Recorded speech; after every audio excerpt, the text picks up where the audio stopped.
Ora bem, eu ponho em pé porque realmente eu gosto de ver as caras das pessoas e normalmente gosto de ver a reação, apesar das máscaras, não é? Não permitem grande expressividade, mas eu gosto de saber que olhos são esses que me estão a ouvir. Devo dizer que este livro foi começado em 2013, teve parado durante muito tempo e retomei-o em 2018, tive um bloqueio total de criatividade e, portanto, isto foi assim um bocado aos soluços. De facto, este livro nasce como um policial, era um género que eu nunca tinha tentado e, portanto, achei que era bom, até porque eu sou boa leitora de policiais e, portanto, vamos ver, foi uma espécie de desafio, vamos ver se eu consigo concatenar tudo que uma história policial apresenta. Eu sou grande leitora de Agatha Christie, por exemplo, e gosto do inesperado. Nos filmes também gosto. E, portanto, foi assim tentar saber se era capaz de fazer uma história sem que falhasse redondamente, como, por exemplo, pôr uma personagem a almoçar com um fulaninho e tal, e passado um bocado ela já estava a comer com outra, ou então nem sequer a almoçar. Portanto, estes pequenos pormenores é que fazem a emoção do policial. O que é que mudou nisto, da história original? Mudou, sobretudo, o facto de eu querer acrescentar mais alguma coisa além de um policial, mais ou menos Poirot, mais ou menos, sei lá, aquelas histórias que nós lemos, mas que precisava de uma certa profundidade e uma certa... eu diria originalidade, não sei se consegui ou não. O que é que eu fiz? Além da história central que fui trabalhando depois, acrescentei-lhe um prólogo e um epílogo. Ou seja, duas intervenções da escritora propriamente dita e que depois vão servir como análise crítica ou pelo menos explica porque é que há várias opções quando se está no ato de escrever. E esta escritora que eu apresento é a mulher que não manipula as personagens, ela decide. Esta vai para aqui, esta vai para lá, etc. Portanto, acrescentei também, melhor dizendo, intensifiquei a história de amor, porque achei que pôr um policial em que há um crime é muito interessante, sim senhor, as pessoas podem se prender à historinha, não é? Mas, ao mesmo tempo, é preciso que as pessoas se envolvam com os personagens. E a história de amor da Alice e do marido acaba por ser o motivo condutor de tudo o que acontece aqui, e, portanto, eu também depois intensifiquei essa história. Como sabem, a maioria dos meus livros estão dentro da área de fantástica. Há sempre um elemento mágico. Aqui não há magia. Um livro pode ser fantástico, mas apenas conta uma coisa extraordinária, mas é outro sentido fantástico. E, portanto, não fiz o que costumava fazer também nesse capítulo. Não é também um livro situado no Porto. Eu escrevo muito sobre o Porto, mas desta vez decidi que ia falar sobre Portugal e as coisas que acontecem em Portugal, sobretudo aquelas que nem a imaginação mais vívida consegue imaginar. Portanto, vamos entrar, e eu fiz isso conscientemente, num capítulo de escrita mais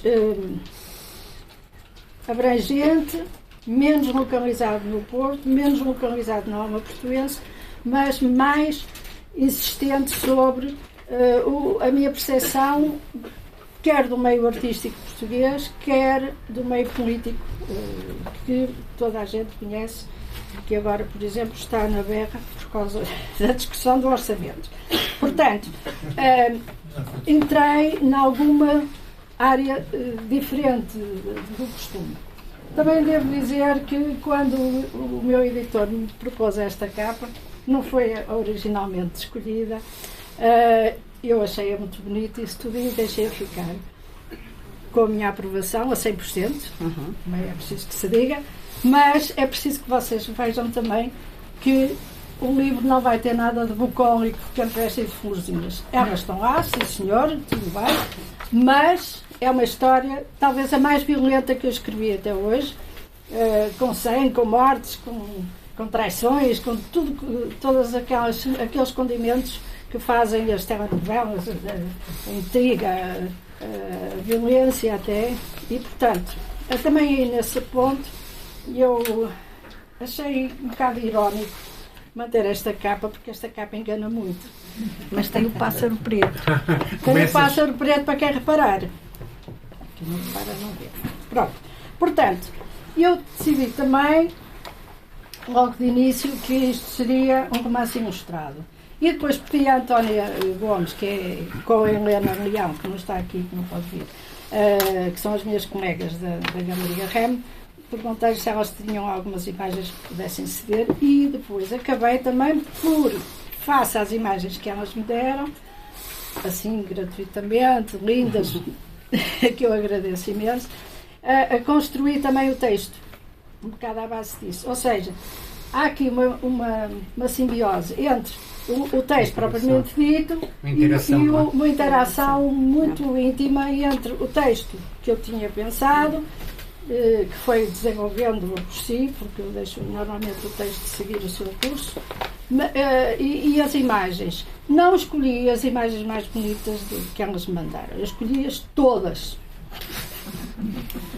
Porquê? Porque o espírito humano é feito de vários sentimentos, de vários moods, de várias maneiras de estar. Hoje estou bem, amanhã já não estou, portanto hoje estou bem disposta, hoje me apetece estar com aquela pessoa, mas amanhã já quero estar, etc. Portanto nós vamos variando muito a nossa maneira cotidiana de estar.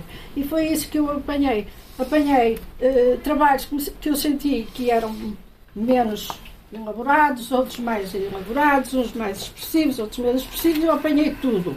Portanto, se elas disserem assim, não meteste daquela historinha, aquela aguarela que eu te dei, que era muito bonita e tal, fiquem a saber, tudo que elas me deram eu aproveitei. E integrei no texto. Porquê? Porque não se pode fazer um texto destes que nasce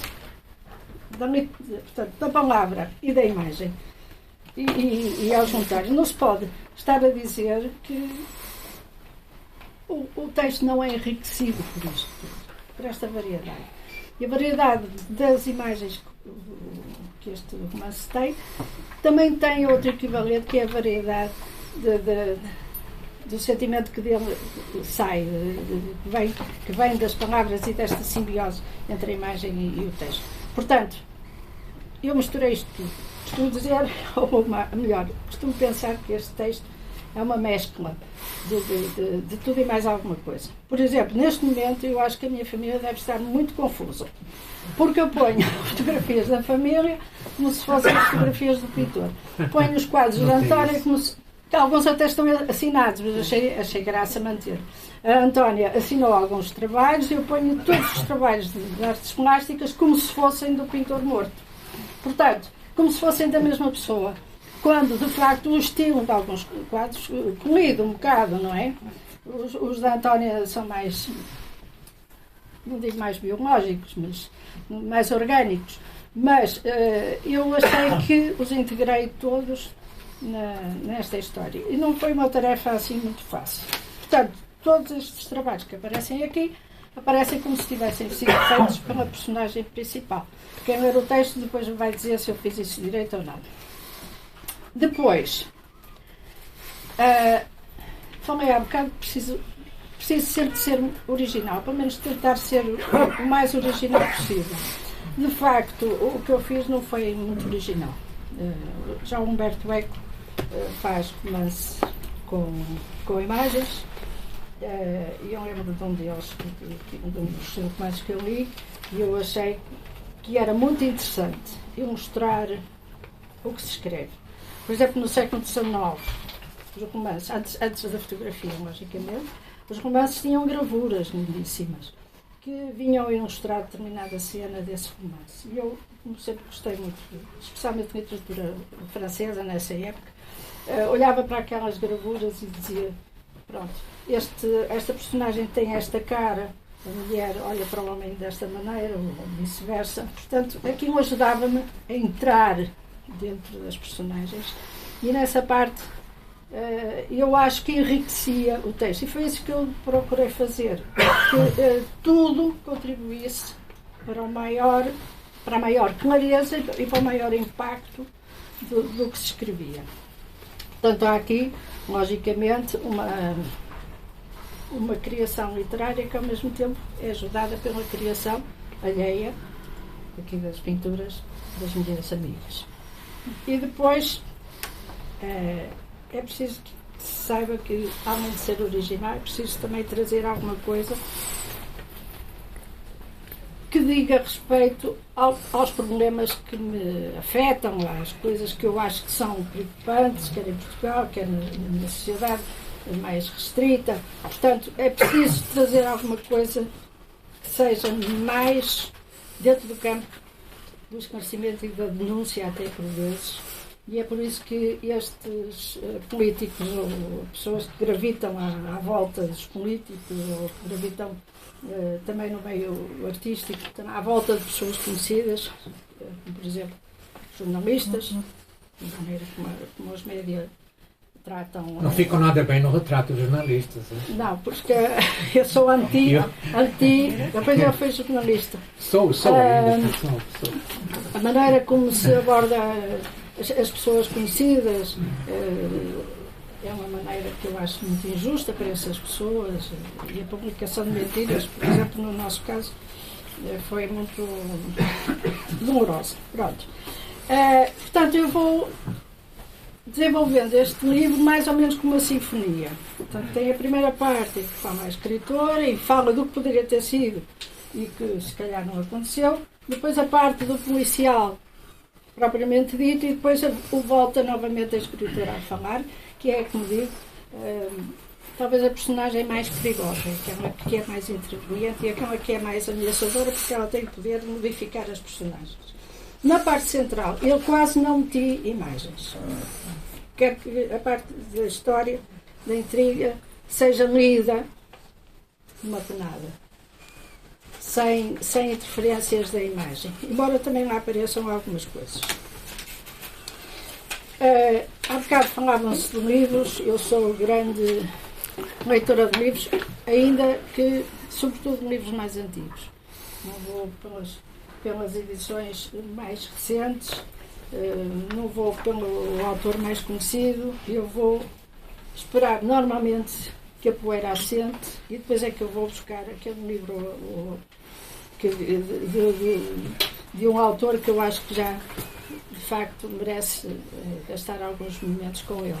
E portanto, quando o Daniel fala da edição, eu gosto de papel. Continuo a achar de papel. Muitas vezes pego nos livros e ficam lá à espera do melhor momento para se ler. E acho que em papel. Mas receberias com agrado a edição eletrónica? Comercialmente falando, talvez, mas isso não é comigo, é com aquele senhor. Aquele senhor é que decide essas coisas. A edição eletrónica tem uma vantagem, ela planetariza o teu trabalho. Qualquer pessoa em qualquer azimuth do planeta pode acessar e até comprar o teu livro. Quer dizer, em Timor, falo dos Palopes e do Brasil, claro, tem essa vantagem. E a edição papel dificilmente chega lá. Pois, eu também já tenho. É preciso levá-lo. É preciso levá-lo. Portanto, mas eu sou um grande. Quais são as grandes influências? Quais são as grandes influências que eu tenho? De facto, é preciso que eu fale aqui, além da influência propriamente dita das imagens de António e de Helena, tenho autores que eu gosto e que, de facto, entram aqui não propriamente no desenvolvimento da história policial em si, mas entram na maneira como eu olho para certas personagens. Eu procuro que as minhas personagens tenham memória, saibam o que é que fizeram ontem, o que é que vão fazer a seguir e lembrem-se do que fizeram, passado uns tempos. Portanto, a construção da personagem tem de ser uma personagem redonda, não pode ser uma personagem, sei lá, que entra e que não tem peso nenhum. E essa parte eu gosto. Por exemplo, num filme chamado Bicentennial Man, que é um filme com o Robin Williams, que eu gosto bastante, aparece uma robô feminina. Não sei se as pessoas viram aqui o filme. E essa robô feminina aparece aqui, na personagem da secretária da Estela, que é alegre, uma pessoa que está sempre pronta a fazer tudo e mais alguma coisa. E, portanto, fui buscar ao filme. O que é que eu tenho? Velho, uma relação afetiva depois com o meio ambiente, com o trabalho que faz, isso tudo. Portanto, este trabalhar com os personagens, logicamente, pretende uma coisa: empatia com o leitor. Senão não vale a pena estar a escrever. Também me influenciei um bocado por um escritor português chamado António Andrade Albuquerque. Não conheço. Pois não, porque quem conhece os policiais conhece por Dick Hastings. Dick Hastings era um homem que escrevia, um português, que escrevia romances policiais de boa qualidade. Aliás, eu lembro que o primeiro que eu li nem sabia que o homem era português. Edições populares. E não é? foi por isso, Não é? edições populares, eu não sei se ele editou na Vampiro, por exemplo, é na coleção Vampiro, mas ele era um homem que podia, se não tivesse nascido em Portugal, ter fama internacional, que merecia, e eu gostava muito dele. Em homenagem a ele, eu ponho uns nomes estrangeiros. Há um João, em homenagem ao meu filho, ao Mário, e há assim outras pessoas. Há uma Emília também, há assim umas personagens que apanharam os nomes, não quer dizer que tenham sido baseados nestes senhores que eu mencionei, mas há, de facto, o primeiro nome é inspirado neles, mas ao mesmo tempo tem nomes estrangeiros. Esta piruzada, desculpem lá o termo, que é mesmo assim, de pôr uns nomes estrangeiros, por exemplo, João Levington, é um bocado estranho, não é? Mas enfim, pronto, é uma homenagem minha ao Dick Hastings. Depois, os jornalistas que eu apresento, e como tu dizes, alguns ficam muito mal, tem a ver com a falta de ética de muita gente que por aí anda. Falo, por exemplo, de um casamento entre um homem mais velho e uma mulher muito mais nova. Isso é também... Já é spoiler, cuidado, já é spoiler. Não é spoiler nada. Já é spoiler. A minha inspiração foi Nadir Afonso. Eu não sei se alguém o conheceu em pessoa. É uma pessoa extremamente interessante de ouvir falar. O António conheceu. Pronto. Era uma pessoa que começava a falar e nós ficávamos presos. E, portanto, não que ele tivesse alguma coisa a ver com esta história, mas de facto era uma pessoa cativante. E depois falo de gente boa e de gente má, sobretudo gente que tem muita ambição e que pretende chegar a qualquer lado a todo o custo. E algumas pessoas que eu conheço até me deram vias para várias personagens, de maneira a que eu pudesse falar de facto de um submundo que existe em Portugal, que é feito de pessoas más. Essa parte eu não podia deixar passar em claro. Claro que isto tem uma historinha para ler, para ser lida por uma pessoa que tem, pronto, quer passar um bocado a mesma história intrigante, quem é que matou o homem, por exemplo, mas ao mesmo tempo também procura dar uma certa profundidade às razões que levam as pessoas que de facto são maus, as pessoas que são más nesta história, melhor dizer. Portanto, temos uma manta de retratos, por aí que é 20 pessoas que eu conheço, que transformei, desmembrei e meti aqui, e depois tentei usar, apesar deste cozinhado todo, uma linguagem que fosse muito incisiva e muito direta. Sou frequentemente criticado porque sou demasiado sintética, porque não perco tempo em Rodriguinhos e em coisas de floreados de linguagem, e essa parte, por exemplo, a mim não me interessa nada, eu gosto de ir direto ao objetivo e, portanto, também procurei essa linguagem mais direta. Em relação ao prólogo e o epílogo, que de facto eu acrescentei agora mais recentemente, tenho de dizer, os escritores são pessoas incómodas. Não é verdade? Os escritores têm um poder, que é o poder da palavra, e, portanto, não são amados por regimes ditatoriais, não são estimados se não pertencem ao grupo certo, ou à seita correta, ou por não sei o quê. Portanto, as pessoas têm de ter a noção de que quando se é escritor, e então aqui neste romance, mandam-se alguns recados. De facto, aqui há alguns recados de pessoas que funcionam na vida pública como se estivessem no seu castelo, no ordem inglês, que eu faço o que quer e sobra-me tempo. E em Portugal está muito ainda nessa fase. Portanto, a personagem mais perigosa, digo eu, é a escritora. Portanto, há também uma misturada de temas, de subgéneros literários. Quando eu dou valor à história de amor, eu quero que as pessoas se identifiquem com a personagem da Alice. Quero dar uma imagem que não é a imagem que os média apresentam deste casal, por exemplo. E, portanto, quero uma linguagem que as pessoas digam assim, um dia eu amei assim, ou é assim que eu vou amar. Que é amar mesmo, não é fazer de conta que se gosta, que não, hoje gosta e amanhã não gosta, é gostar mesmo. E, portanto, eu quando intensifico essa história de amor, é porque há, de facto, aqui duas correntes. A primeira, que é mais superficial, que é a historinha do crime, e a outra mais profunda, que é as relações entre o homem que morre e a família, por exemplo, e a mulher que ele, de facto, ama. E, portanto, nós temos aqui várias leituras possíveis, que é ler isto como uma historinha de amor, ler isto como uma historinha de polícia, porque uma das personagens as personagens principais são investigadores, e, portanto, vamos tentar dar substância dentro destas duas vertentes, que são as principais, para que as pessoas se sintam envolvidas, e essa parte eu procuro sempre fazer. Há também uma parte que eu gostava de chamar a atenção. O Daniel agora falou-me que este texto é um bocado denso quanto às referências e às borboletas, não sei o quê. Não é denso. É um bocadinho expositivo em relação a determinado. É uma bela descrição. Eu recomendo um texto que vem da Gertrude Stein. Não fiquei enfadado, Beatriz, pelo contrário. Não, mas chamaste a atenção para isso. Eu acho que é um dos pontos altos. Mas eu não estou a falar disso. Eu queria que lessem um texto da Gertrude Stein que diz assim: nós esmeramos-nos a dar às nossas crianças a melhor educação possível. Temos crianças brilhantes. Mas depois, passados uns anos, só temos adultos pouco cultos a mandar na nossa vida. E é um facto.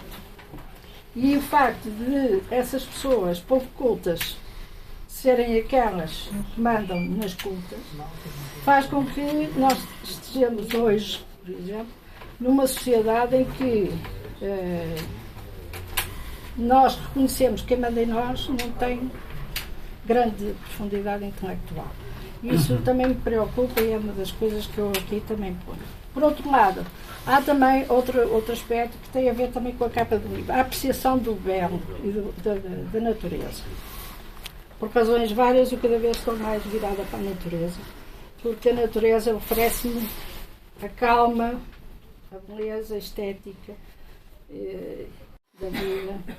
Muitas pessoas já se esqueceram e eu gosto de olhar para isso. Por exemplo, eu tenho ali uma amiga minha com quem eu partilho o gosto com as rosas e com as plantas e a gente mexe e tal. Tenho outra aqui que trata da saúde. Há coisas que são importantes.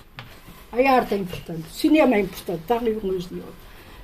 Todas as pessoas que aqui estão, ali aquele senhor ali ao fundo também tratou da minha saúde muito bem e eu me devo como a vida velha. Portanto, todas estas pessoas que entraram até o Mário, não é? Que logicamente toda. Até o Mário. Não, até o Mário, não. Mário Conte. Não, reparem, todas as pessoas que aqui estão, com algumas exceções, participaram na minha vida de uma maneira mais intensa ou menos intensa, mas todas elas interagiram. Acho que há talvez uma pessoa com quem eu nunca falei, foi a Cristina, acho eu. Nunca falamos pessoalmente, mas eu sei o seu nome. Portanto, todas as pessoas aqui, e é muito difícil às vezes estar a falar com pessoas com quem eu gosto de conversar e que eu sei que pertencem a um determinado meio em que eu me mexo. E é importante que vocês saibam uma coisa: o escritor é um mata-borrão. O escritor pega em tudo. Nós vamos sei lá, até inconscientemente, transformando situações e factos e falas e pessoas e episódios das nossas vidas e vamos transformá-los em qualquer coisa. Mais cedo ou mais tarde, aquilo sai-nos. Este livro, por exemplo, é um conjunto de memórias de pessoas e até quase a reprodução, não é exatamente correta, mas é uma reprodução que vai transformar um bocadinho coisas que eu vivi. Portanto, quando estiverem comigo, não façam nada de extraordinário. podem encontrar, podem sair. Portanto, um dos grandes recados que eu gostaria, que eu gostaria de dizer neste livro é assim: há cidadãos que estão conscientes e atentos. Nós temos de ter consciência e temos de ter alguma base de ação e de intervenção no que se passa. E a mim preocupa muito o que se passa em Portugal hoje. Por uma razão muito simples: quem tem poder não gosta de ceder, não gosta de descer de estado. E, portanto, nós estamos todos nessa posição, na posição de intervirmos na nossa sociedade e tentarmos ser cada vez melhor na nossa área, mas cada vez mais interventivos. Porque se nós não fazermos nada daqui a uns tempos, e veja, por exemplo, o que se passa com o clima, a geração que vem a seguir a nós vai sofrer muito mais do que nós sofremos, etc. Portanto, nós temos todos um papel a representar, um papel atuante, porque senão o que é que andamos aqui a fazer? E é por isso que eu não tenho medo de abrir a boca e dizer coisas, de maneira a que nós possamos um dia dizer: olha, a nossa vida valeu a pena. Uma vez tive uma conversa com a professora Maia, a primeira conversa foi eu que disse num discurso qualquer, disse: não interessa o que a gente tem, o que não tem, interessa o que nós deixamos. Portanto, eu vou deixar uns livrinhos que, de uma maneira ou outra, indiretamente, os das crónicas muito mais diretamente, os de ficção muito menos diretamente, expressam o modo de pensar e a minha vontade de intervir na sociedade e nas coisas, sobretudo na defesa das coisas boas, no respeito, no reconhecimento, na ternura. Esta história da pandemia faz uma confusão diabólica porque eu não posso tocar nas pessoas. Eu agora passo a vida a tocar nas pessoas. E tive até uma pessoa que me disse: que bom que me está a dar um abraço. Nem a minha família me quer tocar. Quer dizer, essas coisas lá. E, portanto, meus senhores, sejam afetuosos agora, porque estamos na altura disso. Não é? E, portanto, acho que este livro acaba por trazer essas coisas. Portanto, esta é uma história absolutamente facto e agalhar. Não pensem que isto não é violento. É um livro que tem uma morte violenta, calculada, ainda por cima. E, portanto, leiam isto nas suas diversas vertentes, divirtam-se com esta leitura, porque é isso que eu pretendo, essa é a vida, e ao mesmo tempo, se não gostarem, não batam muito, não vão dizer, porque é as coisas. E o resultado desta mescla toda, desta mixórdia toda que eu fiz, das pessoas que eu conheço, dos factos que vivi, do que eu li, da arte que eu vi e da amizade com que muitas pessoas me brindam, nasce este livro e eu espero que gostem desta lição dos adultos. Muito obrigada.